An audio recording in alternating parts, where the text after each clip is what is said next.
បាទជំរាបសួរប្រិយមិត្តអ្នកស្ដាប់វិទ្យុខ្មែរប៉ុស្តិ៍ទាំងក្នុងនិងក្រៅប្រទេសទាំងអស់ជាទីគោរពរាប់អានបាទវិទ្យុខ្មែរប៉ុស្តិ៍នៅវេលានេះបាន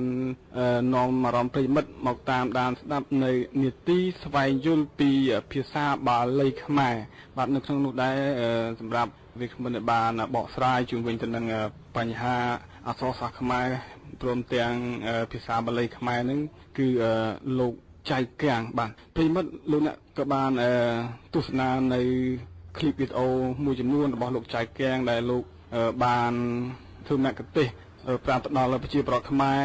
ឲ្យបានដឹងពីបញ្ហាមួយចំនួនដែលបានឆ្លាក់នៅតាមជញ្ជាំងប្រាសាទក្នុងនោះដែរយើងឃើញថាមានប្រាសាទបាយ័នជាពិសេសហើយឥឡូវនេះដោយសារតែខ្ញុំបានធ្វើដំណើរពីភ្នំពេញមកដល់ទឹកដីអង្គរហើយក៏បានជួបលោកចៃកាំងដើម្បីចង់ដឹងថាតើនៅក្នុងសង្គមខ្មែរបច្ចុប្បន្នមានបញ្ហាបែបណាខ្លះជុំវិញទៅនឹងភាសាបាលីនោះព្រោះខ្ញុំឃើញថាក្រុមខ្លះលើកឡើងថាភាសាបាលីនេះមានន័យអញ្ចេះហើយក្រុមមួយចំនួននោះក៏លើកឡើងថាភាសាបាលីនេះគឺមានន័យបែបនេះវិញទេអញ្ចឹងដើម្បីឲ្យប្រិមិត្តបានជាច្បាស់និងស្វែងយល់ទាំងអស់គ្នាថាតើមានន័យខ្លឹមសារឬក៏មានបញ្ហាយ៉ាងណានោះយើងនឹងមកជួបលោកចៃកាំងដើម្បីឲ្យលោកចៃកាំងជួយបញ្យលមិនបានថាបង្រៀនឬក៏បង្កប់បញ្ជាទេគ្រាន់តែធ្វើឡើងដើម្បីស្វែងយល់ទាំងអស់គ្នាក្នុងនាមយើងដែលជាម្ចាស់នៃភាសាបាលីនោះបាទជំរាបសួរលោកចៃកាំងបាទជំរាបសួរបងអូនខាងវិទ្យុខ្មែរប៉ុស្តិ៍បាទខ្ញុំសប្បាយរីករាយណាស់ហើយនៅបានខាងបងអូនមកសម្ភាសសួរខ្ញុំអំពីភាសាបាលីរបស់ខ្មែរហើយក្នុងនោះដែរខ្ញុំក៏បានឮសូរបងប្អូនខ្មែរយើងប្រើភាសាបាលីនឹងក៏ច្រើនដែរសប្តាហ៍បាទខ្ញុំត្រេកអរហើយនៅក្នុងនោះខ្ញុំក៏សូមជម្រាបជូនដល់សាស្ត្រាចារ្យបាលីជាន់ខ្ពស់ទាំងអស់ជាទីមេត្រីហើយនឹងអ្នកស្រឡាញ់ភាសាអក្សរសាស្ត្រខ្មែរក៏ដូចជាសាសនារបស់ខ្មែរផងដែរខ្ញុំមានចំណាប់អារម្មណ៍ចង់បាននាំយកពាក្យខ្មែរខ្លះដែលបានប្រើរាល់ថ្ងៃដូចជាពាក្យអ្នកម៉ូហ្នឹងយើងប្រែថាឪឬម៉ែបាទឪនិងម៉ែអ្នកហ្នឹងប្រែថាឪហើយម៉ូហ្នឹងប្រែថាម៉ែបាទយើងដឹងទាំងអស់គ្នាបាទបន្ទាប់មកដូចជាពាក្យថាតាក់អ្នកហ្នឹងភាសាបាលីដល់ពេលយើងសរសេរភាសាសម្រាយហៅទានឬក៏ទានាប្រែមកថាការបរិច្ចាគទានបាទប៉ុន្តែសពថ្ងៃខ្ញុំឃើញនៅតាមវត្តអារាមក៏ដូចជាក្នុងពិធីបុណ្យបួងសួងអីផ្សេងខ្មែរយើងតែងសូត្រថាអអ្នកមោទអ្នកឬក៏អនុមោទនាហើយក៏នាំគ្នាលើកដៃបួងសួងថានឹងព្រមទទួលយកប៉ុន្តែពាក្យនោះខ្ញុំដូចជាមានគំនិតមិនដឹងខុសឬត្រូវទេប៉ុន្តែខ្ញុំគិតថាខ្ញុំប្រែថាការព្រមទទួលយកនោះខ្ញុំមិនឯកភាពទេបាទព្រោះថា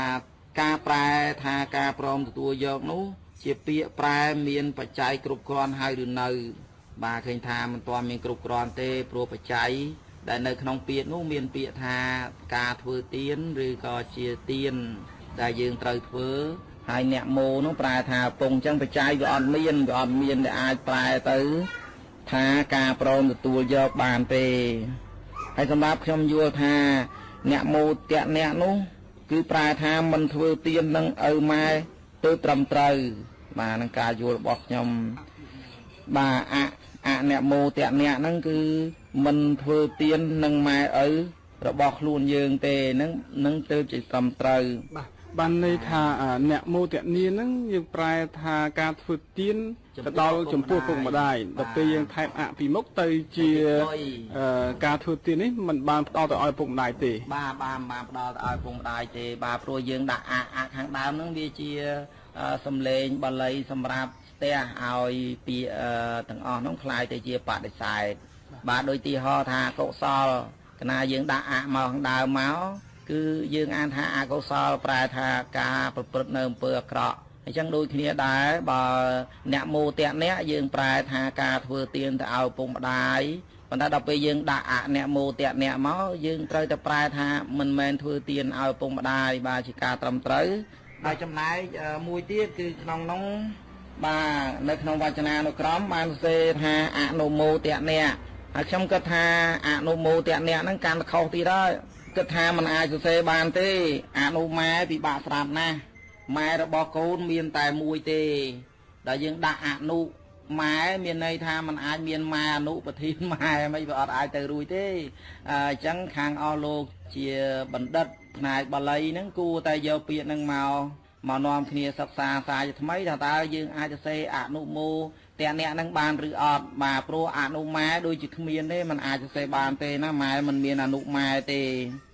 អរគុណលោកចាស់កៀងឥឡូវងាកមកអ្នកមោទនីវិញដែលលោកបានបញ្យលអំបញ្ញមិញដូចច្រើនដែរហើយពីន័យហើយមានន័យខ្លឹមសារគ្រប់គ្រាន់នោះបានន័យថាអ្នកមោទនីហ្នឹងគឺការធ្វើទានបានដល់ឪពុកម្ដាយហើយចុះហេតុអ្វីបានជាសង្គមខ្មែរបច្ចុប្បន្ននាំគ្នាសូត្រទៅជាអនុមោទនីឲ្យធ្វើអ្វីហ្នឹងមិនដល់ឪពុកម្ដាយវិញតើលោកអាចជម្រាបបានទេណាបាទខ្ញុំដូចជាមើលឃើញកន្លែងហ្នឹងជាយូរយារណាស់មកហើយប៉ុន្តែខ្ញុំក៏បានស្រាវជ្រាវទៅក្នុងវចនានុក្រមខ្មែរដែរប៉ុន្តែខ្ញុំនៅសង្ឃឹមថាអ្នកប្រាជ្ញខ្មែរនិងសាស្ត្រាចារ្យអក្សរបាលីជាន់ខ្ពស់ទាំងអស់គួរតែយកវចនានុក្រមខ្មែរដែលបានអង្គជំនុំបានរៀបចំឲ្យកើតជាវចនានុក្រមហើយដាក់ឈ្មោះថាវចនានុក្រមរបស់លោកតាជួនណាហ្នឹងយកទៅពិចារណាម្ដងទៀតបាទអង្គជំនុំនោះបានសរសេរអនុមោទនៈបាទពិតប្រកបមែនហើយប៉ុន្តែតើអង្គជំនុំនោះសម្រេចដោយបារាំងឬមួយក៏សម្រេចដោយអ្នកប្រាជ្ញខ្មែរនៅក្នុងសម័យកាលនោះបាទខ្ញុំជាអ្នកស្រាវជ្រាវវិទ្យាម្នាក់ដែរខ្ញុំយល់ថាកាលនោះបារាំងបានប្រកាសបង្ខំខ្មែរឲ្យធ្វើអ្វីខុសបាទទាំងស្រុងតែម្ដងមិនមែនដែលយើងម្នាក់មិនបានដឹងទេគឺដឹងគ្រប់គ្នាអញ្ចឹងអាណានិគមបារាំងហ្នឹងបានបង្ខំខ្មែរយើងឲ្យសរសេរក៏មិនដឹងអញ្ចឹងយើងនាំគ្នាពិចារណាមើលតើរឿងនោះយ៉ាងម៉េចព្រោះឥឡូវឃើញថាមានការរីកដុះដាលនាំគ្នាធ្វើបន់រួចហើយតាំងនាំគ្នាអនុមោទនីអញ្ចឹងទៅបាទខ្ញុំចិត្តតែឆ្ងល់ថាហេតុអីបានជាខ្មែរយើងមិនព្រមនាំគ្នាពិចារណាបាទអញ្ចឹងអាណានិគមបារាំងវាឲ្យខ្មែរយើងសរសេរត្រូវឬមួយឲ្យខ្មែរយើងសរសេរខុសបាទហ្នឹងជាកំណត់ឲ្យដូចមួយទៀតដែរខ្ញុំចង់រំលឹកដើម្បីស្របគ្នានឹងបញ្ហាហ្នឹងដូចជាពាក្យថាអេតេបិសោបាទពាក្យអេតេបិសោនេះក៏ពិបាកស្ដាប់ដែរព្រោះថាពាក្យបិសោហ្នឹងយើងដឹងទាំងអស់គ្នាហើយថាពុកម្ដាយយើងដែលប្រកាន់ពុទ្ធសាសនាលុះដល់គាត់ស្លាប់ទៅព្រលឹងវិញ្ញាណរបស់គាត់ហ្នឹងខ្មែរយើងទាំងអស់គ្នាហ្នឹងឲ្យឈ្មោះថាបិសោយើងតែងនាំគ្នាគោរពបូជាគាត់បាទដោយលើដោយមានបន់ជុំបន់មានបន់ចូលឆ្នាំមានបន់ចេញភាសាមានបន់ស្រង់ព្រះមេត្តាបិតាជាដើមដែលបានអញ្ជើញព្រលឹងវិញ្ញាណដែលគាត់បាក់បាយចែកឋានទៅទាំង7សន្តាននោះឲ្យមកទទួលយកប៉ុន្តែបែរជាយើងនាំគ្នាសូត្រថាអេតេបេសោវិញអេតេហ្នឹងប្រែថាស្លាប់ហើយគាត់ស្លាប់ហើយយើងនាំគ្នាសូត្រឲ្យគាត់ស្លាប់ទៀតឬមួយយ៉ាងណាបណ្ដាការខ្ញុំបួសពីក្មេងនោះលោកគ្រូខ្ញុំមិនបានបង្រៀនខ្ញុំឲ្យសូត្រចឹងទេលោកគ្រូខ្ញុំនោះបានបង្រៀនខ្ញុំឲ្យសូត្រថាអេហេបេសោព្រោះលោកគ្រូបានបញ្ជាក់ថាបើយើងចង់សូត្រឲ្យដួងបលឹងមេត្តាបិតាដែលបានកាន់ពុទ្ធសាសនារស់រៀនមានជីវិតគឺយើងសូត្រអេហេបេសោចំណែកបើយើងចង់ឲ្យបលឹងវិញ្ញាណព្រហ្មញ្ញសាសនាដែលសាងអំពើអាក្រក់ការសម្លាប់មនុស្សឬក៏ធ្វើបាបសត្វលោកជាដើមហ្នឹងយើងត្រូវសូត្រថាអេតេអសោប៉ុន្តែឥឡូវអេតេអសោនោះវាបាត់ទៅវានៅសល់តែអេតេបិសោសម្រាប់ឪម៉ែឯងដែរឯនេះទៅវិញណែបាទខ្ញុំឥឡូវហ្នឹងដូចថាមានចិត្តដែលក៏សូមអភ័យទោសបើសិនជាខ្ញុំនិយាយទៅហើយលឺលួខ្វះខាតអីប៉ុន្តែខ្ញុំចង់ប្រាថាកុំខឹងខ្ញុំភ្លាមឲ្យទៅស្រាវជ្រាវអក្សរបាលីនឹងឡើងវិញទាំងអស់គ្នាអស់លោកជាបណ្ឌិតអ្នកប្រាជ្ញខាងបាលីជាន់ខ្ពស់នោះព្រោះគាត់ប្រហែលជាធ្លាប់បានរៀនសូត្រជាមួយខ្ញុំឲ្យគាត់នាំគ្នារៀនសូត្រឡើងវិញហើយយើងគួរនាំគ្នាប្រាប់មេដាបៃតាញាតិកាប្រជារាស្ត្រនិមឺនលោកមន្ត្រីទាំងព្រះមហាក្សត្ររបស់ខ្មែរទាំងអស់គ្នាហ្នឹងថាគួរសូត្រអេហេបេសោវិញទៅបាទហើយបើយើងចង់សូត្រអេតេយើងសូត្រថាអេតេអសោទៅទើបវាត្រឹមត្រូវព្រោះថាក្នុងលោកនេះมันមានចង់ណាប្រទេសណាក៏ដោយស្រុកណាក៏ដោយនគរណាក៏ដោយមិនចង់ទុកភាពអាក្រក់ហ្នឹងឲ្យនៅលើប្រទេសខ្លួនឯងទេអញ្ចឹងយើងសូត្រថាអេតេអសោទៅ ព្រលឹងវិញ្ញាណអាក្រក់ហ្នឹងក៏ស្លាប់អស់ទៅនៅសល់តែវិញ្ញាណល្អបាទអញ្ចឹងខ្ញុំមានការពិចារណាអញ្ចឹងបាទលោកចៅកែមិនលោកបានណែនាំឲ្យខ្មែរយើងនឹងសូត្រអហិបិសោវិញបកថាម៉េចដែរមានន័យថាម៉េចដែរអហិហ្នឹងបាទអហិបិសោបាទខ្ញុំសូមបកទៅរកអហិវិញអហិភាសាបាលីប្រែថាការអញ្ជើញបាទហិហ្នឹងប្រែថាយាងដំណើរ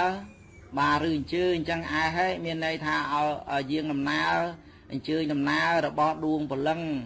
បាទមេដាបៃតាដែលការពុទ្ធសាសនាទាំងអស់ដែលបានបបាយចែកឋានទៅហ្នឹងឲ្យចូលមកកាន់ទីកន្លែងដែលយើងធ្វើពិធីបួងសួងកន្លែងដែលយើងធ្វើការបរិច្ចាគកន្លែងដែលយើងថ្វាយនៅភោជនីអាហារសពបែបយ៉ាងមានសម្លចំអាបមានសម្លបួសមានផ្លែឈើមានអីសពគ្រប់មានតាំងពីទឹកបង្អែមភេសជ្ជៈអីទាំងអស់ហ្នឹងបាទយើងត្រូវអញ្ជើញគាត់ឲ្យមកទទួលទាននៅអាហារទាំងអស់ហ្នឹងអញ្ចឹងការអញ្ជើញហ្នឹងត្រូវសូត្រថាអហិបិសោបានគាត់មកអញ្ចឹងបានន័យថារាល់ថ្ងៃខ្មែរយើងសូត្រអតិបិសោមិនមែនសូត្រហៅពលឹងវិញ្ញាណពុកម្ដាយឲ្យមកទទួលទាននេះសូត្រឲ្យស្លាប់ម្ដងទៀតហ្នឹងម្ដងទៀតបាទត្រឹមត្រូវបាទអញ្ចឹងបាទគឺសំណួរហ្នឹងត្រឹមត្រូវណាថាបើនៅសូត្រអតិបិសោអញ្ចឹងគាត់ស្លាប់ទៅហើយឲ្យគាត់ស្លាប់ម្ដងទៀតមានបានមហូបអីរបស់យើងហើយដល់រួចហើយយើងសូត្រថែមទៀតថាអអ្នកមោទនីភាច្រើននោះมันបានសូត្រថាអនុមោទនីទេសូត្រថាអអ្នកមោទនីអញ្ចឹងមានន័យថាប្រែមកថាខ្ញុំមិនបានធ្វើបុណ្យនឹងម៉ែនឹងឪឯងទេណាវាអាក្រក់ស្ដាប់មែនតើបានជាខ្ញុំនឹងចង់បង្ហើបនៅក្នុងនេតិស្វែងយល់អំពីភាសាបាលីខ្មែរហ្នឹងអញ្ចឹងបើសិនណាជាស្ដាប់យល់ឬក៏មិនយល់អីសូមបងប្អូនទាំងអស់ពិចារណាហើយវិលត្រឡប់ទៅបើកវចនានុក្រមភាសាបាលីហ្នឹងហើយបើអស់លោកទាំងអស់គ្នាឆ្ងល់ថាភាសាបាលីខ្មែរហ្នឹងមានតួប្រមាណជាបាលីរងមានតួប្រមាណជាបាលីជាប្រធានឬប្រាយ៉ាងណានោះបាទកុំឆ្លោះនឹងខ្ញុំអីមកសួរខ្ញុំទៅខ្ញុំប្រហែលជាបកប្រែស្ដាប់តែខុសត្រូវវាជារឿងរបស់ការចេះដឹងទេណាបាទខ្ញុំមិនច្បាស់ថាខ្លួនឯងត្រូវទាំងអស់ទេបាទអរគុណលោកចៅកែងចុងក្រោយនេះសម្រាប់នីតិស្វែងយល់ពីភាសាបាលីខ្មែរនៅក្នុងថ្ងៃនេះបាញ់មិញនេះលោកបានលើកឡើងថាអាចមកពីអាណានិគមបារាំងហ្នឹងគេកែអក្សរយើងចឹងទៅអញ្ចឹងបានន័យថាបារាំងនោះចេះទាំងអក្សរសាស្ត្រចេះទាំងអក្សរបាលីខ្មែរទៀតបានអាចមកកែឲ្យខ្មែរនោះសូត្ររញ៉េរញ៉ៃពេញសង្គមខ្មែរហ្នឹងបាទអរប្រគុណណាស់ដែលខាងវិទ្យុខ្មែរប៉ុស្តិ៍ហ្នឹងបងប្អូនសវណ្ណប្រធីនឹងបានសួរនឹងខ្ញុំសប្បាយរីករាយមែនតើប្រាំងសេះហ្នឹងការពិតទៅមកដល់សប្តាហ៍ថ្ងៃអត់ចេះអក្សរខ្មែរទេមិនបាននិយាយដល់ទៅបាលីខ្មែរទេបាទហើយនៅក្នុងហ្នឹងប្រាំងសេះមានចេតនាបំផ្លាញអក្សរសាស្ត្រខ្មែរហ្នឹងពិតប្រាកដណាព្រោះកាលនោះអ្នកចេះដឹងនៅក្នុងសមាណានិគមបារាំងគឺមាននៅសល់ប្រវត្តិសាស្ត្រថាបានចាប់យកអ្នកប្រាជ្ញខ្មែរសូម្បីតែត្រឹមគ្រូបង្រៀនតាមភូមិស្រុកហ្នឹងយកទៅសម្លាប់នៅកោះត្រឡាចហ្នឹងដល់ទៅរាប់សែនអ្នកឯណោះបាទហើយខ្ញុំក៏ឆ្ងល់ដែរថាហេតុអ្វីបានជាខ្មែរយើងជាអ្នកចេះដឹងត្រូវបានបារាំងសម្លាប់ប៉ុន្តែដល់សពថ្ងៃនេះបានខ្ញុំភ្ញាក់ខ្លួនថាបារាំងសេះសម្លាប់ខ្មែរដោយសារវាចង់បំភ្លៃអក្សរសាស្ត្រខ្មែរនេះហើយបាទទុកអ្នកចេះដឹងទាំងអស់នោះទៅគាត់ចេះតែប្រកែកគាត់ចេះតែចេញមកប្រឆាំងនឹងអាណានិគមបារាំងថាអ្នកឯងមិនបាននិយាយអញ្ចឹងអ្នកឯងមិនបានសរសេរពាក្យខ្មែរអញ្ចឹងនេះយោបល់របស់ខ្ញុំទេនេះគ្រាន់តែជាការសន្និដ្ឋានប៉ុន្តែបើយើងចង់ដឹងការពិតតើយើងស្រាវជ្រាវប្រវត្តិសាស្ត្រហ្នឹងទៅថាតើបារាំងបានយកអ្នកប្រាជ្ញខ្មែរទៅសម្លាប់លើកោះត្រឡាចមែនឬអត់ហើយហេតុអីបានជាបារាំងសេះត្រូវសម្លាប់អ្នកប្រាជ្ញខ្មែរព្រោះអ្នកប្រាជ្ញគ្មានកំភ្លើងគ្មានអាវុធដូចជាបារាំងទេបាទហើយខ្ញុំកាលនៅរៀនក៏ខ្ញុំមានពាក្យមួយនិយាយលេងសើចដែរខ្ញុំតូចចិត្តដែរកើតមកជាកូនខ្មែរដែលឃើញបារាំងវាទៅសេសភៅហើយធ្វើជាឯកសារឲ្យខ្មែររៀនហើយវាអត់ត្រូវហើយខ្ញុំមានចម្រៀងមួយដែរនៅក្នុងសម័យខ្ញុំរៀននៅខ្ញុំតែងច្រៀងថាតាំងតាំងត្រាងតាំងអ្នកស៊ីនំប៉័ងគឺបារាំងសេះខ្មែរមានបាយស៊ីដេកអីជឿបារាំងសេះអស់ទឹកអស់ដីអស់វប្បធម៌អស់អក្សរសាស្ត្របាទចឹងក៏ដាំលេងនេះបើខុសត្រូវឲ្យមកកើតបាទនិយាយឲ្យជ្រៅចាស់ព្រោះបារាំងវាចឹងមែនបាទ បាទពេលយមិត្តអ្នកស្ដាប់វិទ្យុខ្មែរប៉ុស្តិ៍ទីមេត្រីសម្រាប់នេតិស្វែងយល់ពីភាសាបាលីខ្មែរឃើញថាមកដល់ទីចុងបញ្ចប់ហើយលោកអ្នកអាចនឹងតាមដានស្ដាប់នៅនេតិស្វែងយល់ពីភាសាបាលីខ្មែរនៅសប្ដាហ៍ក្រោយទៀតបាទពេលនេះដែរក៏សូមថ្លែងអំណរគុណទៅដល់លោកចៅកៀងដែលបានបកស្រាយជុំវិញទៅនឹងចម្ងល់ក៏ដូចជាបញ្ហាភាសាបាលីខ្មែរសូមអរគុណសូមជម្រាបលាបាទសូមអរគុណបាទសូមជូនពរដល់ប្រជាពលរដ្ឋខ្មែរជាពិសេសលោកគ្រូសាស្ត្រាចារ្យអ្នកគ្រូសាស្ត្រាចារ្យសាលាបាលីជាន់ខ្ពស់ទាំងអស់ខ្ញុំសង្ឃឹមថាគាត់នឹងនាំគ្នាទៅសិក្សាភាសាបាលីដែលខ្ញុំបានធ្វើការពិចារណានេះសាយថ្មីឡើងវិញបាទហើយសូមអរគុណសូមជូនពរឲ្យមានសុខភាពល្អទាំងអស់គ្នាណាទាំងអស់គ្នាបាទ